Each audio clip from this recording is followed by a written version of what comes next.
Love you, bro. Hey, Donald, this is Clark. Hey, if you get a chance, could you give me a call back, please? Love you, bro. I want to talk to you about the house. Hey, Donald, this is Clark. Love you, bro. Hey, Donald, this is Clark. Love you, bro. Hi, I'm John. Hi, I'm Trevor. And you are listening to this episode of Caps Off. Notice I left the number out because we just finished an argument about how we start every episode going, how does this episode, what episode is this? What number is this? I think it's 14, maybe it's 16. And I don't want that to be the thing. Yeah, me neither. Okay, so we're just going to leave it right there. And we're just going to stop making them episode specific. Yeah. You'll just have to keep track of them by jumping around and seeing about the content or something. Because that's what we're about. Moving forward. Yeah, or improvements. Just something gets a little too hard so we don't bother. Yeah, that too. Avoiding things that seem to have just a slight amount of tension on it. We're like, let's just take the other road. There's something I've been meaning to talk to you about for a while, and I was really happy that I ended up being able to set it aside and forget about it long enough to talk to you about it on the podcast. This is exciting. So there was like this huge phase on Instagram. That sounded fake. That sounded like he definitely knows what Trevor's about to say. But I'm like, that's exciting. I'm sorry, go on. You're talking about yourself? Yeah. Dude, that sounded like he just knew. Calling myself out. And whenever you do anything, you like whisper to me across the table. You're like, are you kidding me? Texting you. This guy? Who the fuck is this guy? Get him off. Is he serious? Get him off the podcast. He's not good. Okay, please continue. There was this wave of stuff on the on Instagram. I'm sure you saw it where like everybody and their brother was posting like that 30-day song challenge thing where it was like, I didn't see it. You didn't see anybody doing that? No. Really? It felt like every person I had one. ever met was posting like on their little Instagram story, similar to the one that James Gunn is doing that we talked about. Yes, with the films. Right. They were posting on their Instagram story like the day one, a song that makes you cry. Day two, a song that reminds you of home. Stuff like that. Yeah. And I saw one on this girl that I know on her story, and the day was a song that the day was a song that means multiple things to you. Okay. I'm having a really hard time not laughing. You're gonna see why in a second. So and that has multiple. This means you perceive a song and you listen to it, and you can just find different meanings depending on like the point you are in your life. You can listen to this and just draw something new from it. It means just. It's got so many things, so many layers to it.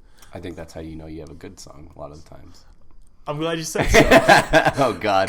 Because the song she picked was like Anaconda. It was Mambo No. 5. Oh, my God. By Lou Bega. Never has there been a greater bop than Mambo No. 5. No, I remember seeing that and laughing, and I was like, I have to do everything in my power right now to save this and talk about it on the podcast because.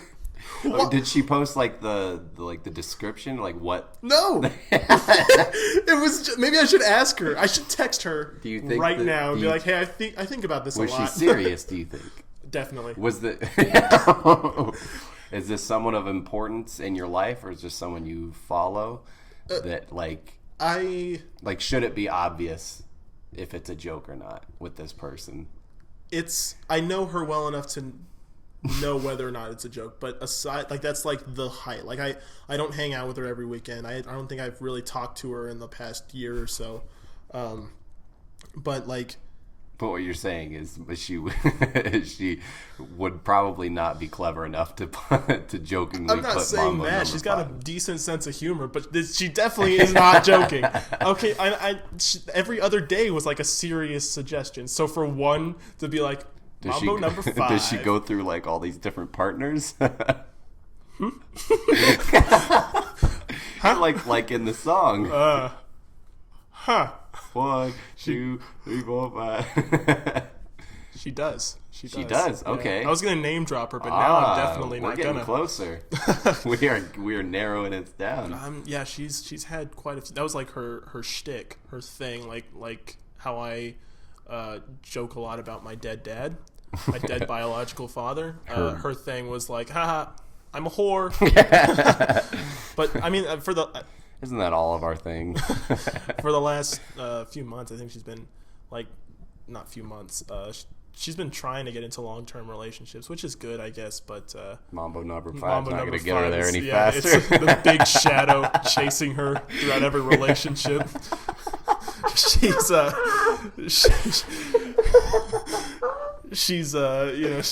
with her boyfriend, and they're just snuggling, and she's like they're just watching a movie or something, and I wonder what Rita's up to. She has like a really serious moment of like, I could see myself marrying this guy. I could see myself being with him for the rest of my life, and that's all I want. I want nothing more than to just build my life with him. It's just echoing in the back of her mind. Her eyes widen. She starts sweating. Oh no. It's coming back. She like busts down onto her like hands and knees, starts ripping at her scalp. No, I can't. I can't. I'm sorry. You have to get out of here. She's like, I'm so sorry. I'm not usually like this. She like bangs her fist down. It goes through the floor. Hulk. Like a fucking werewolf. 1, 2, 3. You have to leave. You shouldn't see me like this. Was there any other interesting ones, or is that just Mambo number 5? That was the only one that ever caught. Normally, I would see one and kind of roll my eyes and tap through it. Despite everything that happened, I don't think I would ever find myself bored enough to do something like that. Just because I have this mentality that I feel like if I don't give a shit about something, when I see someone else doing it, then I won't do that thing. Right. You know, it's like, because that just it just means like I know other people aren't going to give a shit what I have to think, or they're not going to care what music I listen to, what movies I like. You know, there are people who do, and I share that with people like you, like Josh, Dylan, Wes, and Isaiah. I have these people, but the general populace just isn't. They're not gonna. You're sparing them. I wouldn't even say. Yeah, exactly. Gruesome details that nobody asked for. Yeah. That's yeah. That's probably it's just like, very I know similar to the your way day would be no different if I just never posted that. Yeah, yeah. It's very similar to the way that I operate the majority of my social media. Like, I've come out of my shell a lot in the last year, but that's true. Because when I met you, you had no posts on your Instagram, and I bitched at you about it until you posted one of your face with the like caption. Half of my face, a straight face, Trevor in the caption. And that's it. It was beautiful. I think I've gotten the most likes on that one too. Really? I think so. No, Louis was up there. No, they're tied. I remember because I was keeping track of it for a while. I was like, uh-oh. Thanks. I'm competing with his son, with and the now baby. Here's Trevor to break down the stats of John's Instagram. I'd go out and with my other accounts and like it just to give myself the extra boost. What were we talking about? Mambo number 5. Oh, right. My werewolf friend who can't seem to push it back down. It's got so many other meanings. I feel like also, like, people that share your age, you would almost have no idea what half of it means just with today's music. Because I know you, like, there's a few artists that you stay current with. I know a lot of your music taste is older than most of the things in this house. It's right. older than, about as old as your parents, maybe older. So I feel like a lot of those that you would see, you just get absolutely confused by, or just like, because you're not putting in the effort to be like, what's this Rihanna song? Right. I'm not going to go give it a listen because I'm like, you know what? I feel like I really want to know what so and so was thinking in this moment. You know, like, Mambo number 5. What is that? Some kind of metal song? Yeah. What are we? Some kind of Suicide Squad? But obviously, you got to figure it out, right? No. Exactly. Nobody gives a fuck. Exactly. Like I see those, and I don't sometimes, unless it's somebody that I'm like, okay, this is someone I'm close with, somebody I'm friends with. I just don't even read the title of the song. I just would see that stupid little orange thing. I'd wake up in a cold sweat at night. I'm just doing my day, like I'm doing the dishes at night, and I just like freeze.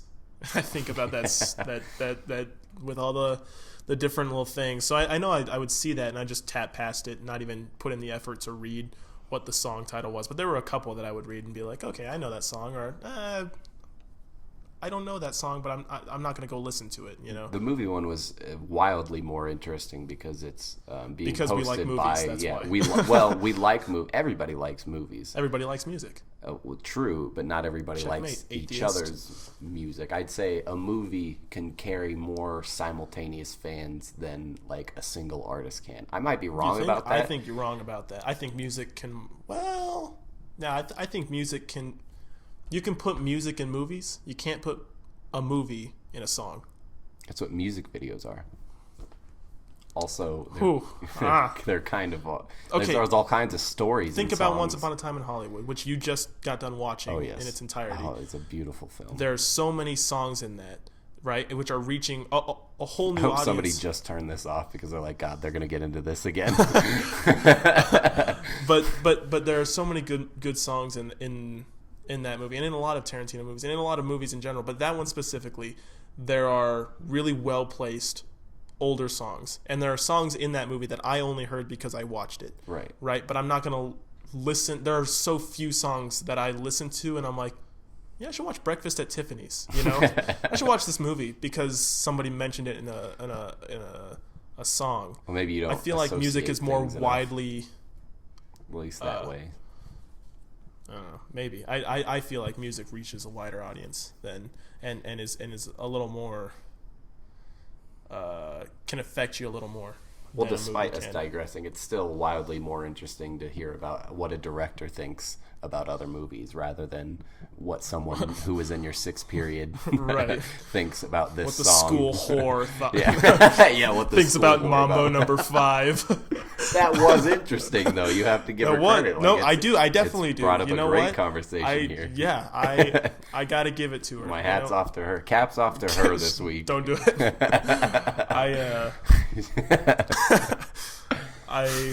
Caps off to Mambo number 5, girl. Yeah, all right. I feel like I definitely did just call her a whore, which is awful, which is really awful. So, if you're listening to this, you know you know who you are.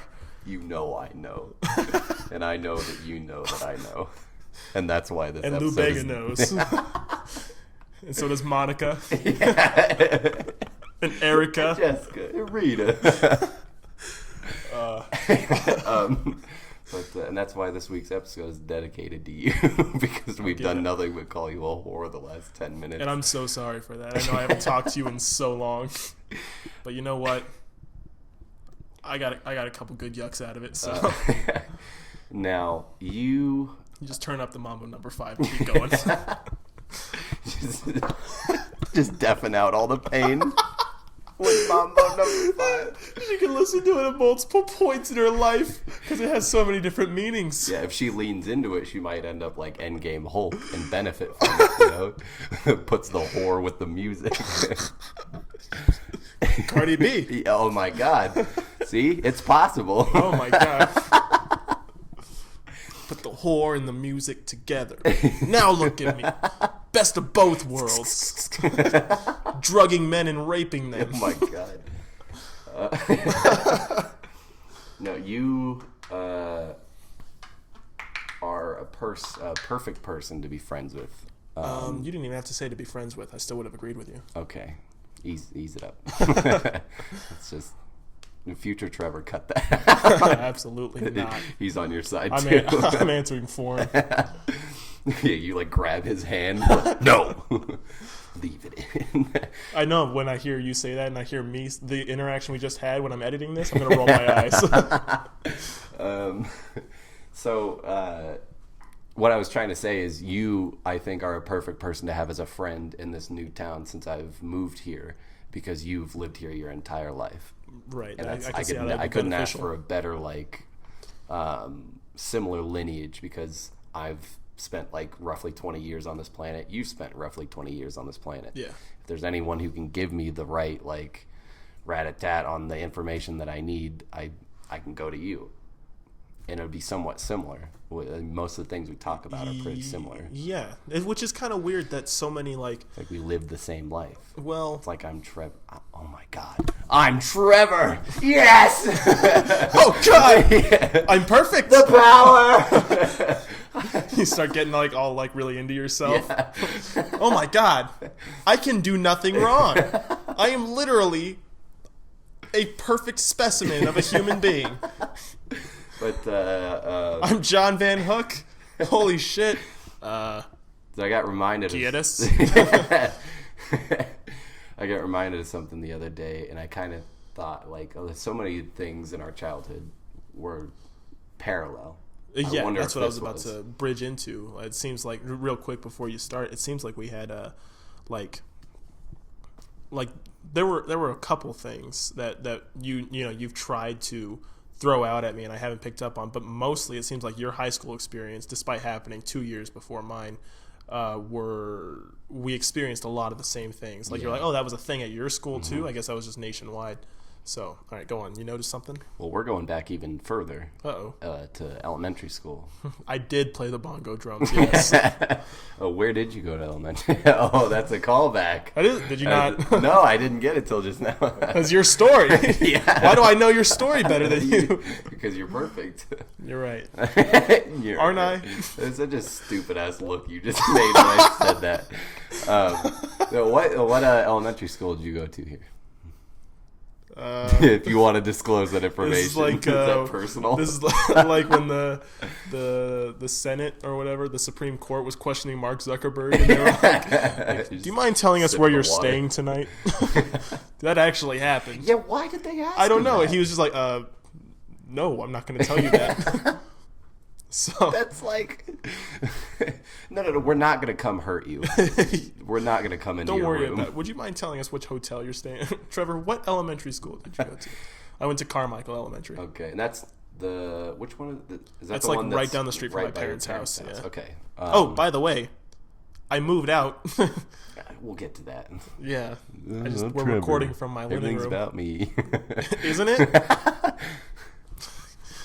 There's another name on this podcast title, okay? That name comes first, too. Caps off. According to JDCO, that's all that matters. Yeah. I think it's a carrot. I think it's a carrot. That was my Jeff Goldblum impersonation. That was spot on. Life finds a way. So did you ever have safety patrol at your school? Was this a thing, like it might not be the same term, but what I mean, like crossing guards, like children crossing guards, like before and after school? That wasn't a thing? Oh, no. What, did you grow up in... Hi, Greg Heffley. How are you? Fuck you. There's a whole plot point in Diary of a Wimpy Kid. Okay, it's something that happens at elementary schools across the nation. Yeah, I'm sorry, okay, it didn't happen sure. at yours. I believe you. It happened on Tell 'em Steve Day. That's what reminded me of it. I'm sure. Yeah, okay. Totally. That didn't happen. Okay, but you didn't have that? I went to elementary school, and I didn't see anything like that. So... I'm surprised though. There's one prominent street right there. You didn't did it like a teacher do it? Yeah, teacher's a crossing guard with a little stop sign in her hand. These things are a little bit different out here in the West. Well, where we were, it was called. Oh yeah, safety didn't you patrol. ask me if? I'm so sorry. Didn't you ask me if skunks were like desert colored too? You asked me that once. Yeah. And I was like, oh yeah, they're just black and white because like so many animals down here are like brown. Yeah, they as do opposed have to like like a desert hue black about them. or I thought that was so funny. Just no, they're skunks. What's wrong with you? I'm retarded. Well, at our school, they had the kids, you could like apply for it, and some people got accepted, some didn't. They did a screening process. It was basically background check. like elementary school law enforcement. Oh Yeah, God. yeah, and they do like the psyche valves Those and everything. kids get like so high and mighty. I was on the safety patrol. Yeah, were you a cocky bastard? It was. What do you think you're fucking better than me? I'm glad you asked. I'm glad you fucking asked. This was my first introduction to authority. Yeah. My first taste. Taste of power. Yes. So I don't remember how I got into it, but I think it was like one of my other friends. But it's like as a fifth grader, that's when you're stepping up to the plate. Yeah. This is when that season comes around. Right. I'm a man. Yeah. Dad, get out of your chair. It's my chair now. Well, I mean, it wasn't just, there were certain privileges that came along with it. I mean, you had a lot of responsibility. You were responsible for your peers' safety. Okay. While you were on patrol. Okay. All right. But really what it was is you get like an orange flag, yeah, and you get like a yellow vest, and you go out and you put the flag out in the road on the crosswalk, but the teacher stands right behind you. Someone like you has never been to like a town where safety patrol's a thing, and they just keep no stop sign. Yeah. But the thing that like contradicts it so much is like I'm going out with the flag and waving kids across, but there's a teacher standing right behind me, taller than I am, doing the exact same thing, like waving her arm and being like, come on. And so there was really no use for me being out there except for making kids feel good, right, I guess. Except to just put you on a little pedestal above your peers. Yeah, they're sick, they're cruel and game, their experiment. Power does not usually go to my head. I feel like I've watched enough like archetypes like that, yeah, that teach you. I saw Spider-Man 3. I can be on safety patrol. That teach you things like that. As at fifth grade, that was not something I had really comprehended much. Mm-hmm. I was power hungry. I wanted to be the best. More. I wanted to be the absolute best safety patrol member you could ever see out there. I remember, and you're gonna love this. I remember, before I get to that, there's, like, I'm sorry. Like I said, there was, like, certain perks and stuff. Like, you got to coming to school early was not the perk. But when you got there was always hot chocolate ready for you. And then you get on your vest. You are Greg Heffley. Shut the fuck up. I'm not fucking with you. I'm serious. All right, sorry. My bad. Rowley. You're the Rowley between us two. So, No, you're not.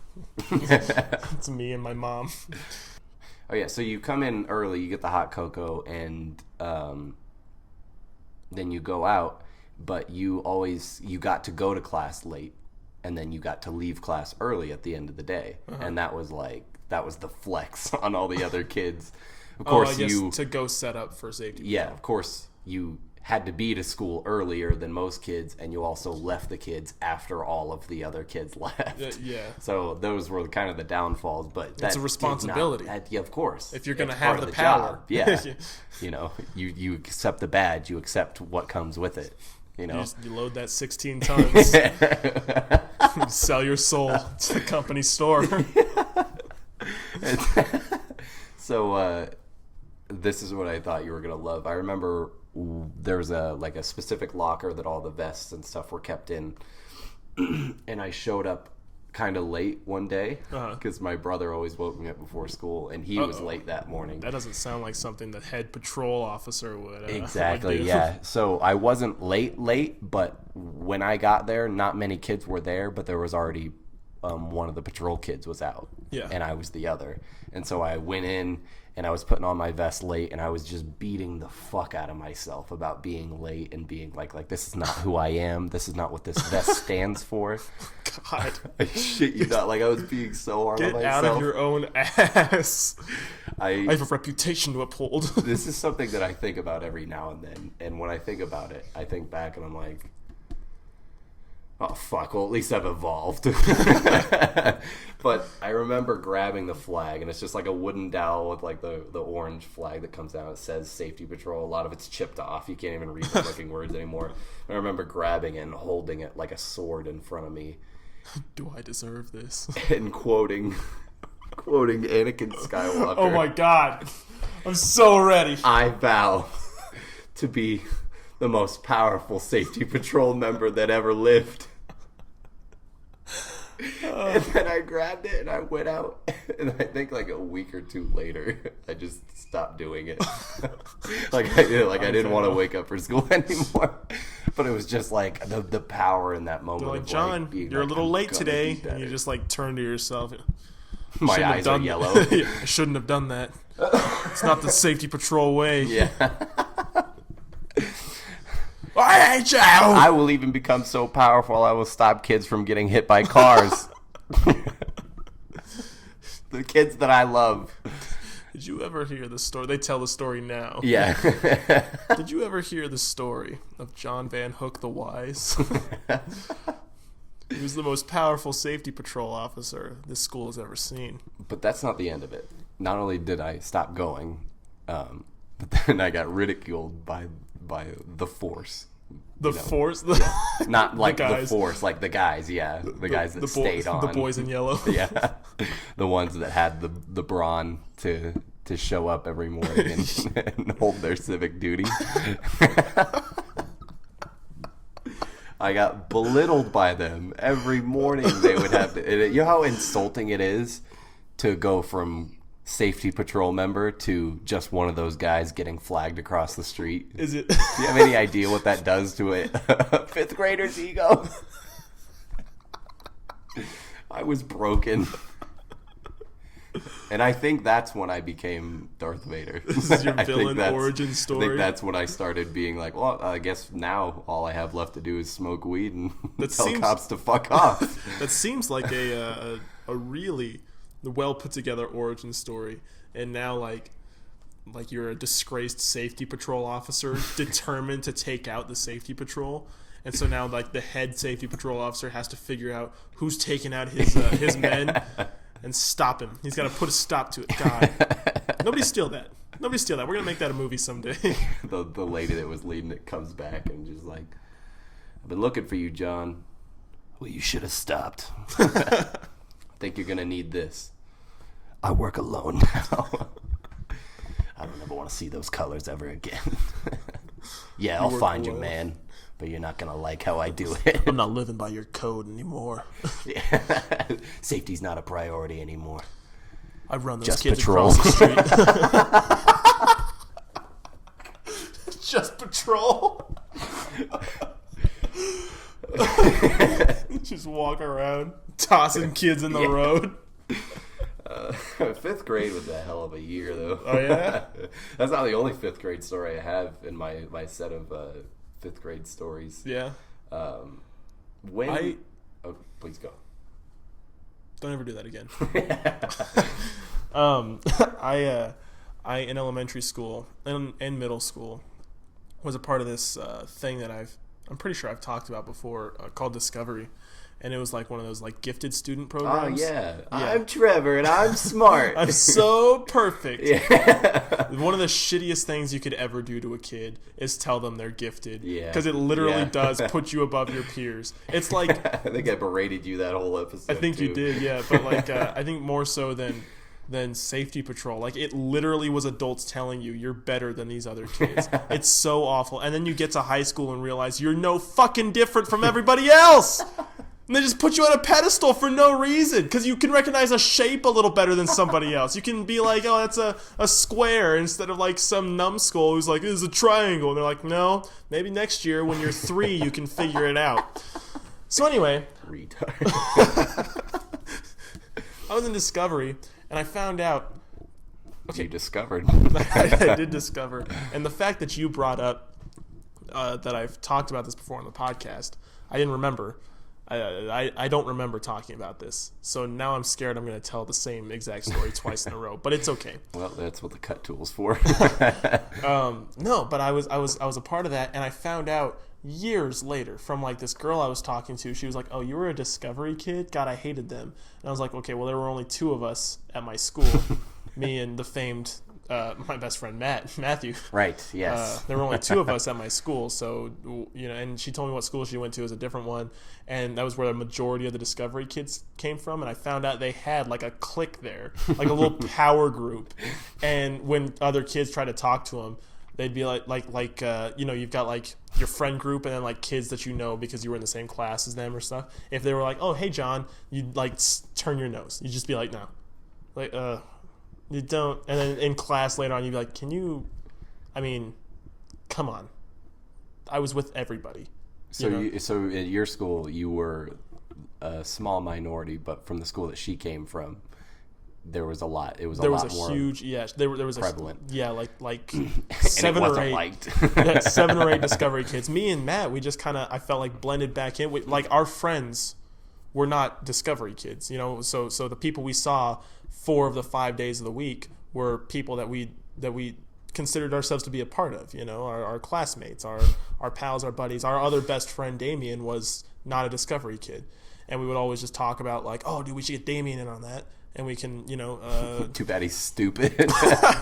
But we found out, but we never even thought of the idea of like, I'm better than somebody else. That's good. But then I found out that this whole other school, it was the opposite. They ran the shit. They're like, kid, you do know you're better than everyone else, right? But like they legitimately ran the shit. They were like, they would refuse to hang out with people. They would treat people like garbage. He only spoke telepathically. They would like go on these manhunts to go like find someone they didn't like and just kind of like shit on them a little bit. They'd be like, oh, that person's so annoying. Kind of like hazing, yeah. Holy shit. They just like as a group kind of go over and be like, they like verbally jump them. Why do you swing on the swings like that? Don't you ever think to do something else? That's all you do every morning. Or I don't know. I wasn't there, but I'm just assuming that, after they took their Nazi patches off at the end of the night, that they just felt no remorse. Right.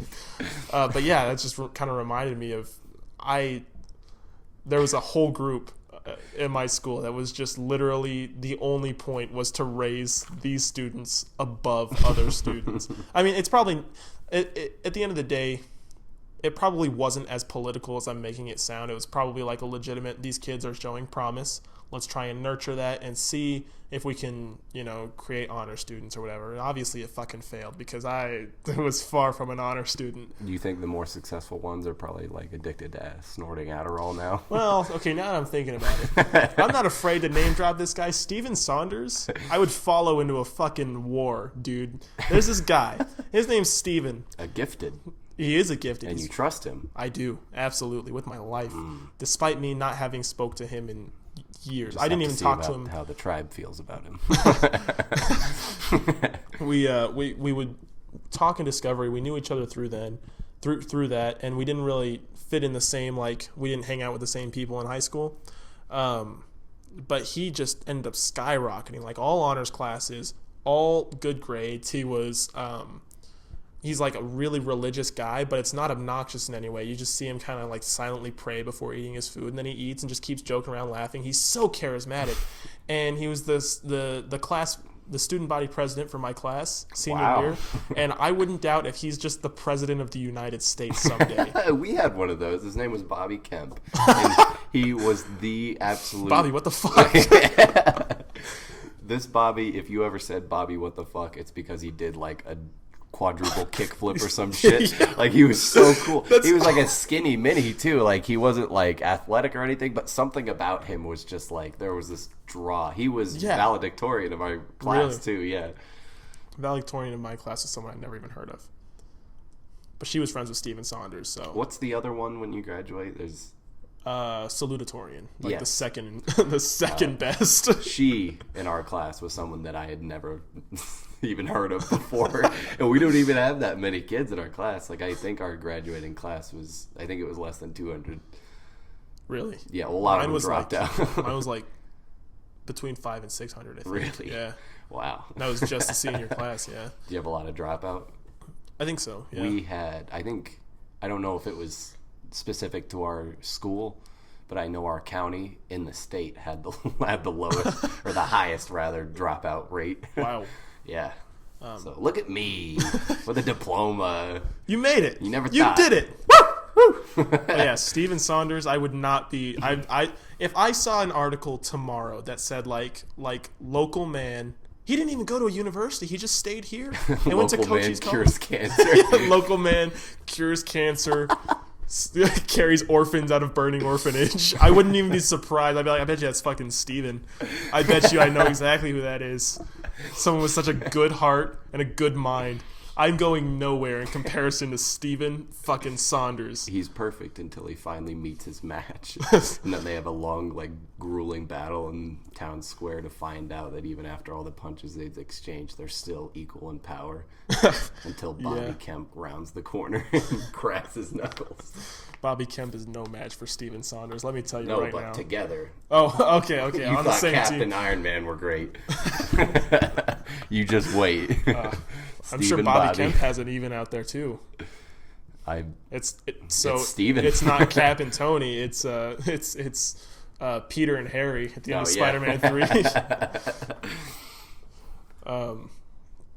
But yeah, no, he was one of the few that, like, I remember coming out of that and was like, holy shit, he is exactly what they wanted to produce from this program. The Spartan program in Halo, the successful Spartans are Steven, and then the ones that were all mutilated and horrible from the augmentations, that's the rest of us. He's the chosen one. He is, yeah.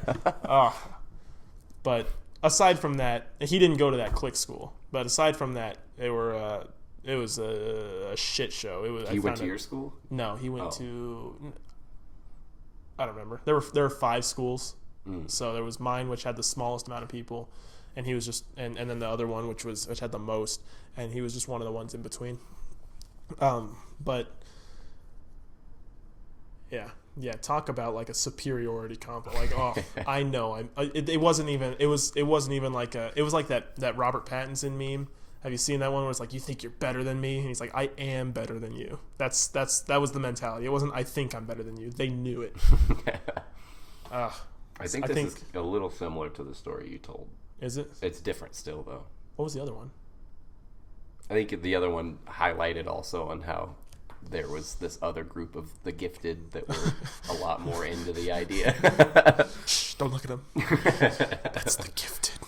I hope to be a part of them one day. My English teacher in 11th grade put aside separate desks, and said, hey, God, you guys sit here because you guys are the ones who do good in my class and pay attention and are clearly accelerating. She would give them different fucking work, and I was like, that was what made me. I was like, you know what? English isn't that hard. And so I took the test. I took the challenge test and passed that class with a 91%. And I went in and I gave her my textbooks, and she was like, Trevor, it was an honor having you in class. And I said, I bet. And I gave her the books, and I turned around and walked the fuck out, and I went home. What? I'm sure it was. That's what you say. I'm sure it was. That makes one of us. You're welcome. No, but yeah, I think it's it's a horrible thing to play like you're better than you and you're better than you with kids. You know, let that shit show up in the workforce when good old like David with daddy's money can come and rise to the top and be the business or whatever. You know, I hate any school, which is most schools, that plays that game with kids. Don't instill that early on. I don't know if I think I already told this story. I'm not going to tell it. Okay. Thank God. I told you about how I was in guided literature with one other kid. Yeah. And you were the teacher used to pet me and feed me Snickers. I think that was 5th grade too. Snicker? I hardly know her. It's funny. Yeah. Thanks. I was driving down the street. This is totally unrelated. It's just something I thought about. You know those? Did you ever see those Calvin and Hobbes stickers? Of like, Hobbes wasn't on it, but it was like Calvin, and it's like peeing on something. Is that like it's usually like a Toyota sign or something like that? Yeah, it's used all over like the place. It'll be like. Is that Calvin? Yeah, I thought it was just like. I never knew that was Calvin. That's Calvin, yeah. And he's like, just looks like a making shitty that little kid. Face. Well, Calvin is kind of a shitty little kid. I remember walking home from elementary school and seeing that on like the back of like a truck and being like, "What a little shit! What a little fucker!" Like You're that a kid. Yeah. Little and thinking fucker. like that kid's up to no good. No. pee on that. And usually, they're like Chevy, Ford, Yeah. or something like that. I saw one. There was no name on Calvin. It was just Calvin. It was just him peeing, and then the pee spot it just said Jimmy. Fuck Jimmy. Yeah. I was like, what the I'll fuck fucking did piss Jimmy on do Jimmy. for this guy to immortalize it on his car window? For everyone who ever drives behind him to see, just like pissing on Jimmy. Fuck Jimmy. Jimmy slept with my wife. Do you know anybody named Jimmy? I know a couple Jameses, but the only guy I ever knew who went by Jimmy was like, I had a friend in kindergarten, and his little brother was named Jimmy. That was it. What was Jimmy like? He had a speech impediment. Well, now I can't talk shit about Jimmy. I've only ever known one Jimmy. Jimmy, what the fuck? He was super white trash. And he had a pet raccoon. not like the nice, like, he sits on my shoulder and I feed him almonds. Like, yeah, it just lives on the porch and I throw shit out there every now and then. like a closed-in porch that Jimmy, what the fuck? I figured out how to get in, couldn't figure out how to get out. Fuck Jimmy. Yeah, fucking piss on Jimmy. Piss on Jimmy. Piss on dudes named Jimmy. I hate dudes. I see all my homies hate Jimmy. Could that be the title? Yes. I love it.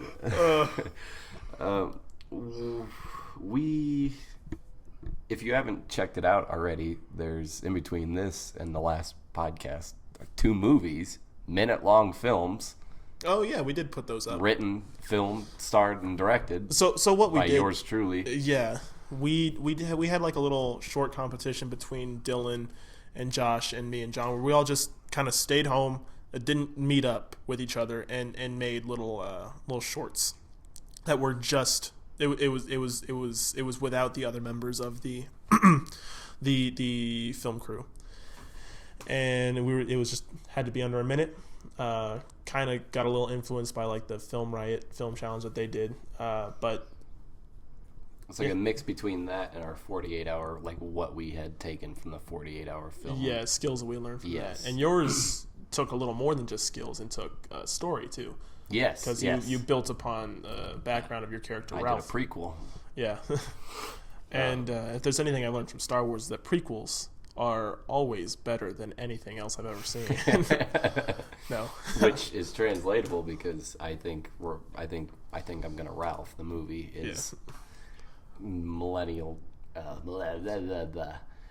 monumentally better than our first film. Of Liver, I hardly know her. I hardly know her. Yeah. I also thought it was, first off, it was great because you said I think I'm gonna Ralph.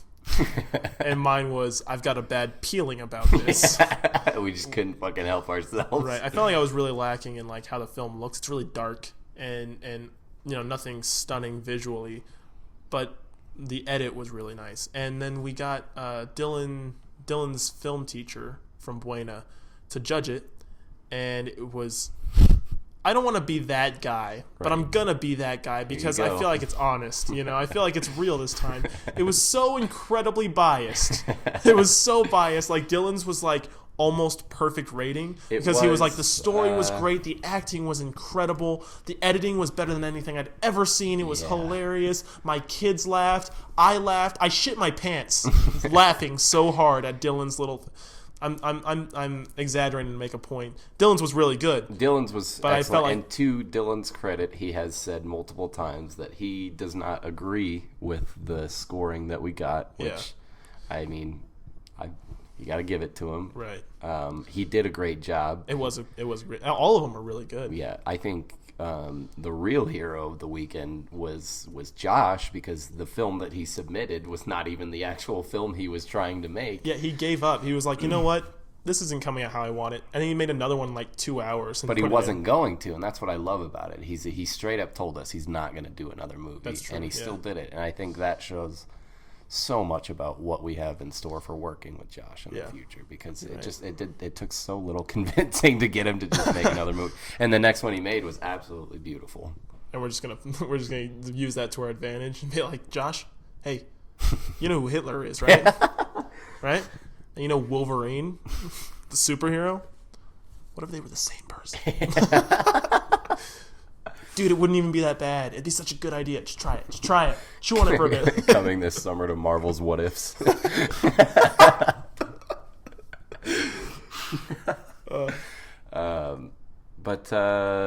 Yeah, so if you haven't seen those yet, go check those out. Obviously, you've probably already seen it, but if you haven't, look at them, enjoy them, take the time to see that we took our time to put it in. Yeah, it was really fun. And yeah, it's just a little bit of like not only reminding you that we're here, but I mean, it's just going to keep getting better from that, I would like to say. I think you're right. We're filming we're getting ready to get back to work. Like I talked about, I just moved, and so in the time that I've been thinking about and getting into, and going through the whole process has been just, we haven't really gotten a lot done. Yeah. I only just got Wi-Fi set up yesterday, so now I can go back into the Adobe program and start working again. Like Jeff Goldblum says, life finds a way. Oh, you're still going. Ooh, I like that. Was that lightning in your fingertips? That was cool. I call them sparkles. It was very scary. Oh, Lord of Thunder. I can't stop. I got Goldblum on the mind. Now we gotta go watch The Fly and viciously jerk off, or I'm never gonna get over it. Have you seen that? When he pukes on a donut before he eats it? Ugh. Nothing gets me hotter. Oh. You haven't seen The Fly? I don't think so. Have you heard of it? No. Okay, so it's a movie. Jeff Goldblum is a scientist, and he basically turns himself into a fly through trying to make scientific breakthroughs like with fly genetics. Yeah. So like he does something to himself. I can't remember what it is, but over the course of the movie, it's the funniest shit I've ever seen. Yeah. But he slowly turns into a fly, like little by little by little, and there's like pros to it, like he gets new abilities, but then there's cons, like his human appendages are like falling off, and like when flies go to eat things, they dissolve it with their vomit. So they're like, his girlfriend in the movie comes in, and I think it's a donut. She hands it to him. I might be wrong, but it's food, and he hands it to it. Without even thinking, and he doesn't mean to. He just goes like a bunch of acid onto it, and then he's like, "Oh God, that was gross." And he just starts crying, and he's like, "What's happening to me?" You're gonna have to show me a clip of that. It's a really good movie. You should watch the whole movie, I think. Right now? I think it's right now on the podcast. I think it's just called The Fly. Field trip. But yeah, Jeff Goldblum. It's a pretty old one. He's kind of young in that movie. Really? Yeah. That's impossible. Oh, this is great. Okay, so how do you feel in your first home? How do I feel in my first home? Yes, you have all these things set up. You have quite the conditions. You're living here. You're right. I hope to live the rest of my life like I'm living here. Not here. Yeah, here. It's a great final resting place. No, just thinking more of like I'm living here. If I could not live anywhere else financially, right? So I'm living here solely based off of my connection to the homeowner. Mm-hmm. And that's why I'm allowed to rent out the house and live in it. And I'm hoping that I can continue to build up these connections because this is a big space. Yeah. It's a really much bigger than what you need as one person. That's true. And bigger than probably any apartment in Sierra Vista. Yeah, definitely. Okay, maybe not any apartment. There's some pretty high-end ones. But yeah, it's in your ballpark. I mean, I love it. I thought I wasn't going to at first. Obviously it's always a little scary moving out of your parents' house at 20 years old and well, I did way too late. 17. Yeah. So. Not to brag. Your dick's so much bigger than mine. Did you know that? Yeah, well, I mean. You're not wrong. We'll just have to put them next to each other or something. Find out. Just kiss me already. Are you excited to find all the bad parts about this house? I think a lot of story. Do you about not? My first place.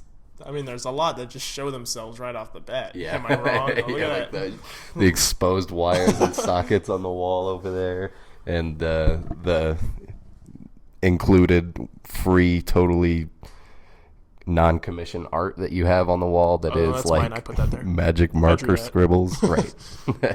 I drew that. It's supposed to be Darth Vader. I mean, it's not a bad place and all. It's just like... I thought of a bit. Yeah. Yeah, because you gave me that Darth Vader picture that's hanging on the wall that you drew with a pencil. I did. And I've had almost every person who's come in here has been like, holy shit, did you draw this? And I was like, no, my friend John drew it. And they're like, that's so good. That's really good. And I think from now on, whenever I get something like that, I'm going to say, it's all right. He meant to draw a wolf. I mean, as far as pictures go, I mean, I guess the target's way over there. I guess it's okay, but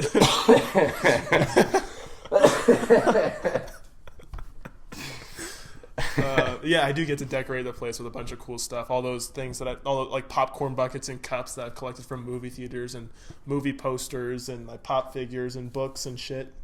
I have a place to put all of my cool junk, and it gave me a much needed opportunity to throw away all my useless junk that's not cool. All of this is useless junk, but it's cool. You know, it's useless junk that you actually care to lay your eyes upon. Yeah, exactly. I have plenty of it. Well, you're gonna have to tell me when something out of the blue just happens that you're just like, yeah, I never saw that one coming. There's been a couple things. Really? This morning. Because, okay, where the fuck do all the noises in the house come from? You live by yourself. Exactly! Nobody's here! So why is it that in the middle of the night or early in the morning, it's not happening? It hasn't happened a single time now. Why is it that I just hear the house like a crack? I was woken up this morning by like a slap. And I only woke up because like I had gotten used to the noises, and my eyes shot awake, and I was like, that one was real. That one was loud and just in the other room. And I got up to check, and there's nothing. And so I was just thinking, like, where do all these noises come from? I've heard of like the house settling before, just like, yeah. You know, but it's not just like little noises here and there that sound like somebody accidentally bumped into a wall or flicked the table. Where do these come from? I'm here alone. Nobody's here.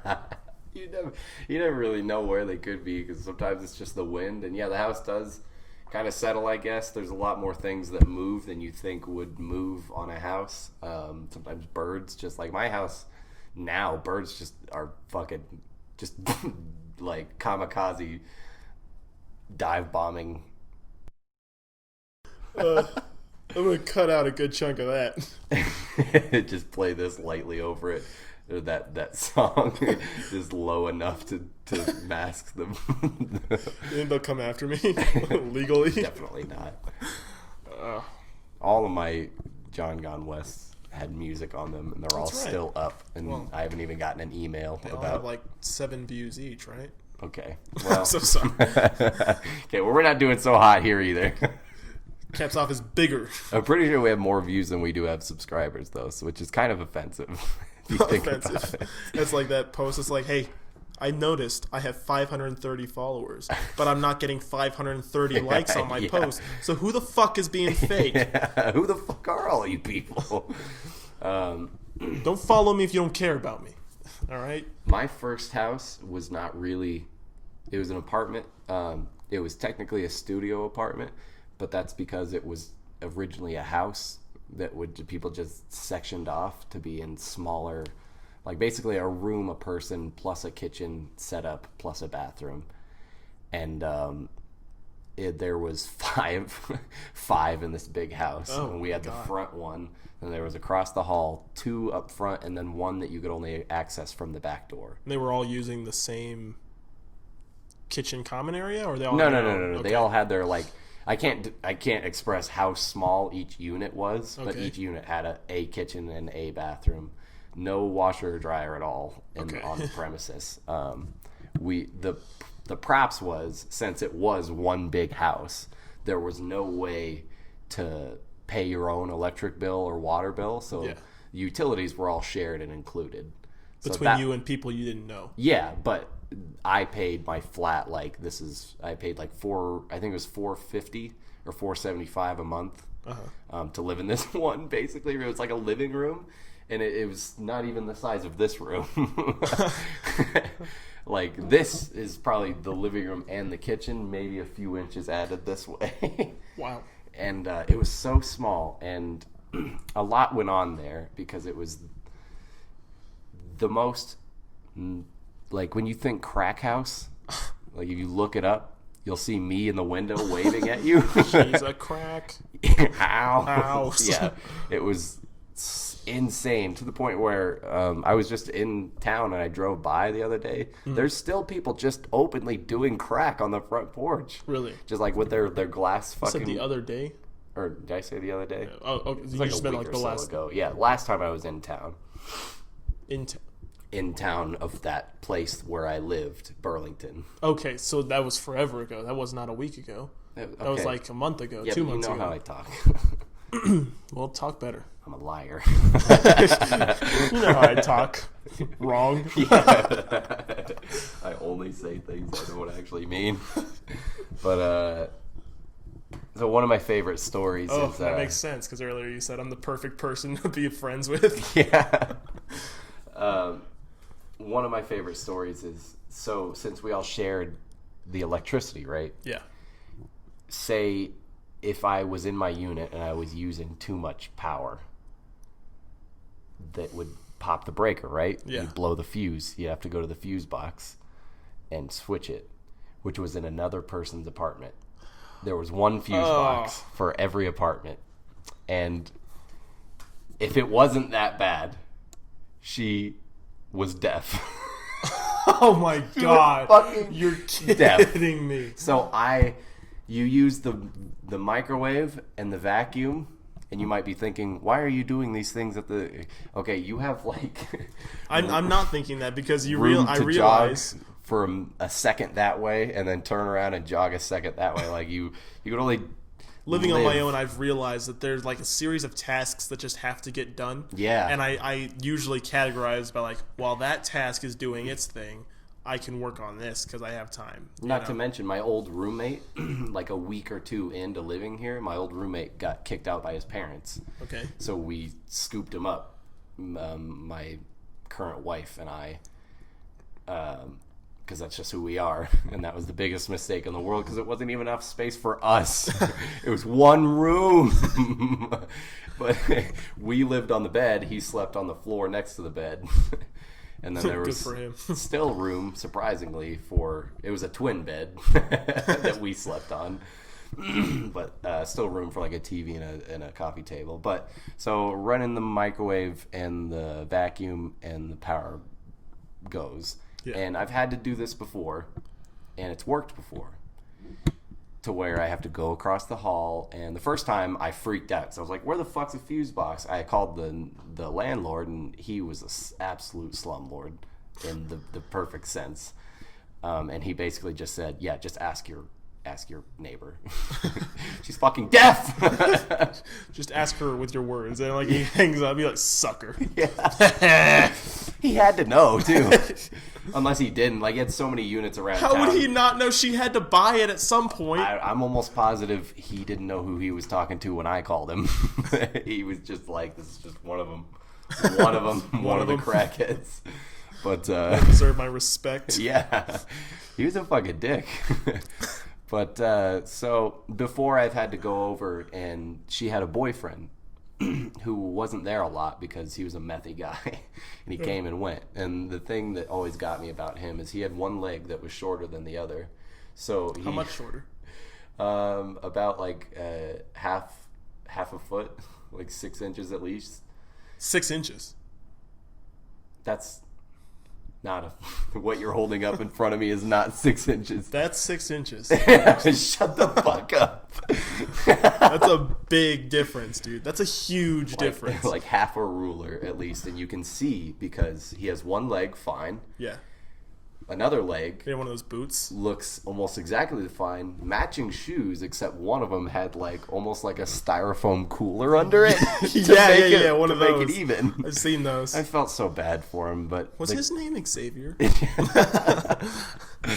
I felt so bad, but the guy was like, I don't know. He was really nice considering. Like every time it happened. Well, yeah, he had to be. He would hobble his way down because it was in the basement actually, and their unit was the only unit with access to the basement. And when I say basement, I say that extremely loosely. How big was it? It was a hole under the house with a pole with the fuse box attached to it and a staircase that went up to the apartment. It was all dirt. No concrete except for the very bottom holding like the support beams to the actual house. I was going to ask if they maybe use that for like storage, but it doesn't sound like they can at all. I wouldn't store worms down there. You couldn't store worms down there. There's not enough space. So I would ask him a few times, but then there's the times when he's not there. Yeah. And I had to learn this the hard way. But so I go over and okay. So by the way, we didn't know she was deaf for a long time. Okay. We just knew she didn't answer the door. So you thought she was like mean. We found out she was deaf like a week or two before we moved out when she finally came out of the apartment. Every time you've like finished an interaction when you're like, God, did you hear her mocking us the entire time? Does she think I sound like that? No. Does she really think I sound like that? The nerve of this woman. What a piece of shit. God. Hey, if you're going to kick anybody out of this complex, make sure it's her. Okay, so she was also obese, and the kind of obese where, like, you just don't get off your couch that often. My great aunt was like that. She lived to be, she was in her 90s, late 80s, early 90s. Rough. So if I take care of myself, I'm going to be like... Jabba the Hutt. She talked like that, too. Yeah, well, apparently so did yours. Oh, my God.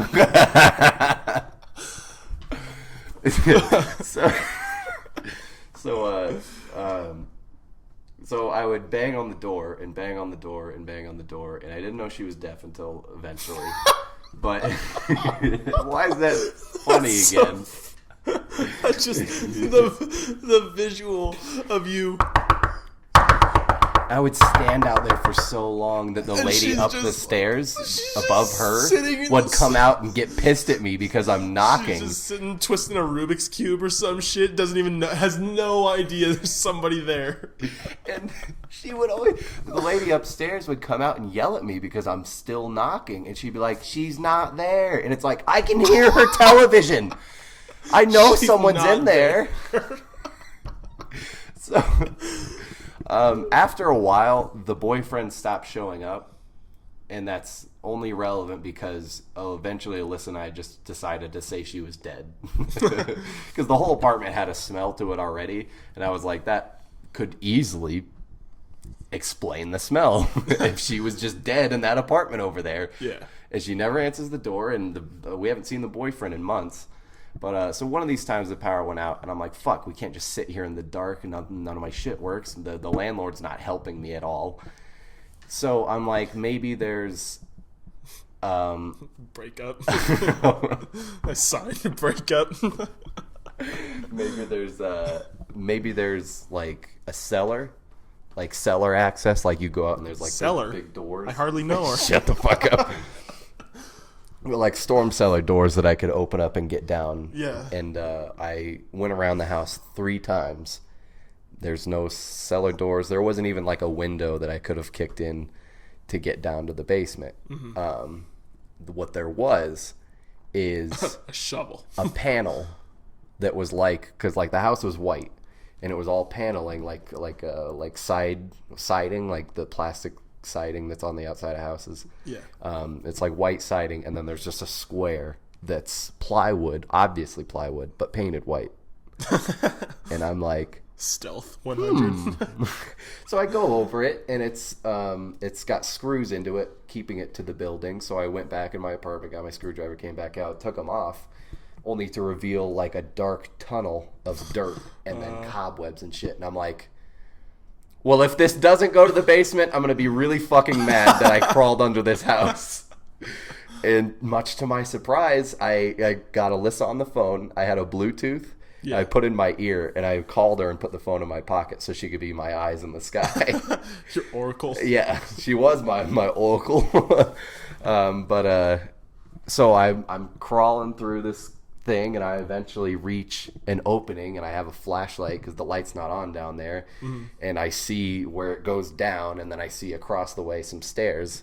So I get down in there, and then eventually I find the fuse box that's down there, and I don't hear like walking around above me, but I hear stuff. Yeah. So I'm like, I'm pretty sure this is considered breaking and entering because this is access to her apartment. Yeah. This is not something that the common public is supposed to have access to. Like, Right. I broke under the house. I entered. I'm breaking and entering, you know? Yeah, literally.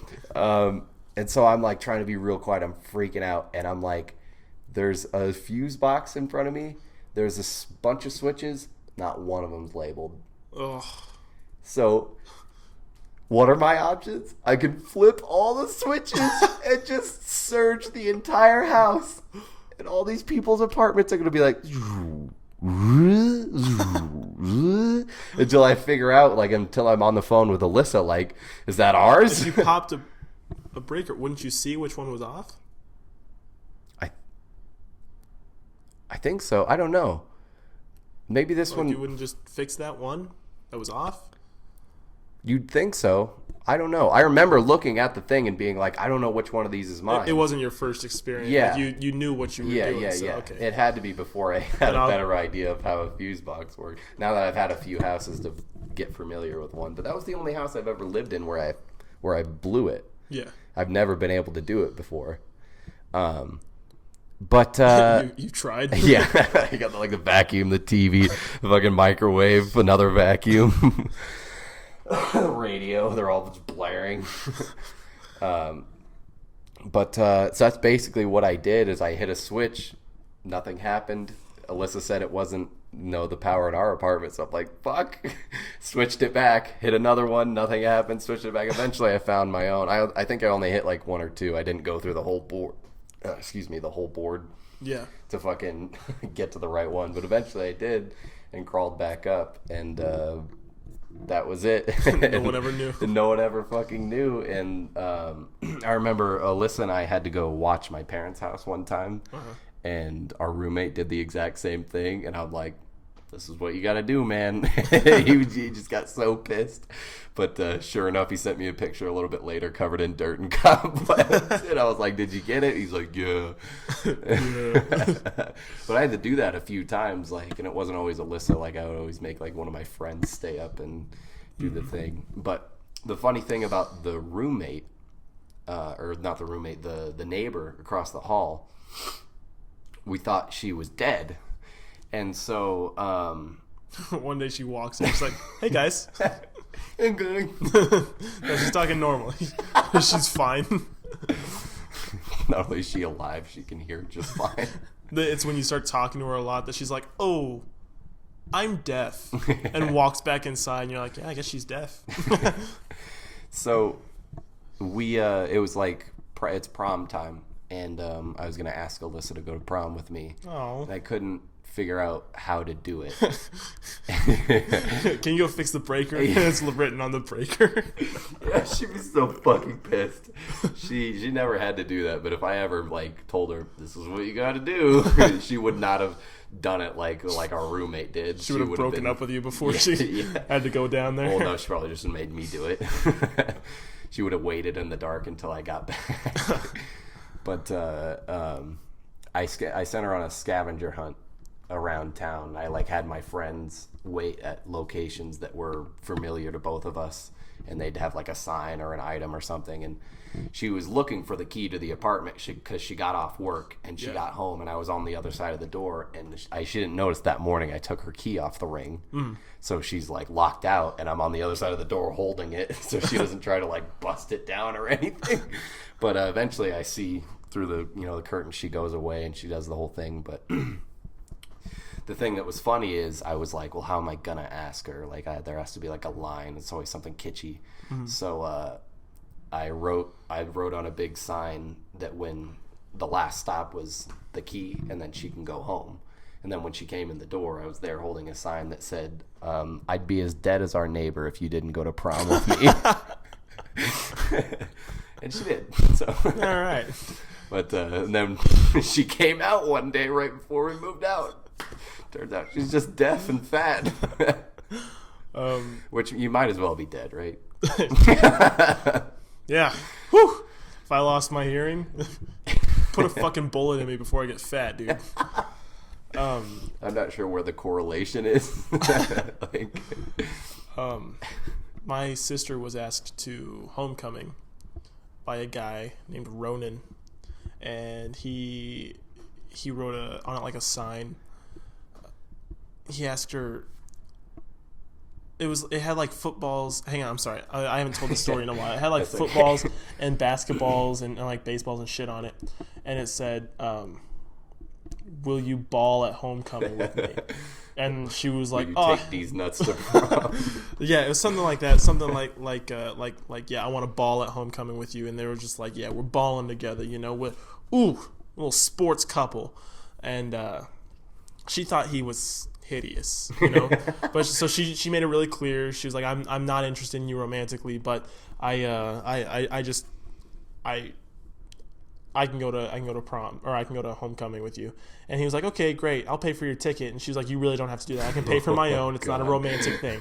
And I say that because I remember her making I've never seen her try so hard to make it to make something so clear. Plutonic. Right. And to make something so clear. I've never seen her try so hard in conversation, but she did. She made it so evident to this guy that she just wasn't interested. Push the bounds of her mental capacity, making it clear. She really wanted him to know, we're not boyfriend and girlfriend, we're not dating.